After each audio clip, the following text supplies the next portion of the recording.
Hola everyone. Today was a really difficult day in Spanish class, but was also really rewarding. We learned a bunch. So two important words to know in Espanol, por and para, and when to use those. So there were a total of 6 different rules that we learned for when to use por, and a total of 3 different rules of when to use para. So that was complex and intense, and with the practicing for that as well, it was a lot.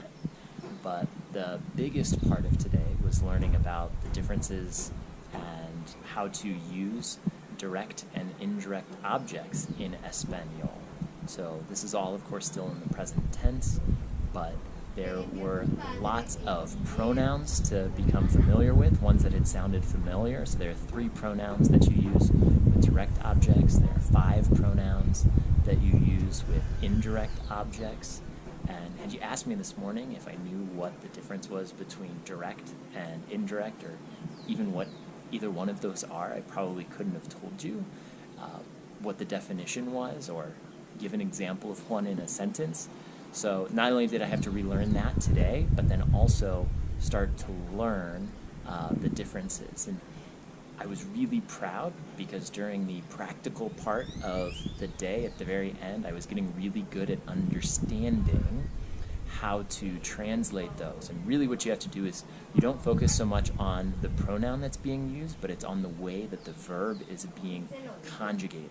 So I'm actually going to flip to a page in my notes, and I'll zoom into this hopefully you can see this, and lots of different examples of using indirect objects.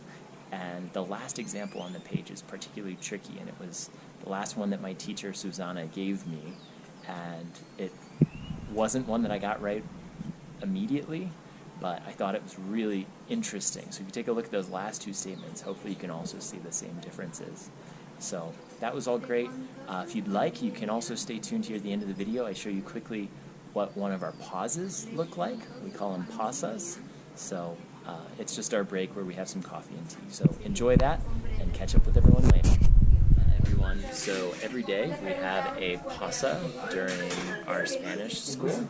So you can see over my shoulder we are getting some snacks and cafe and tea as well. So we do this every day as a brief break from all of our hard work.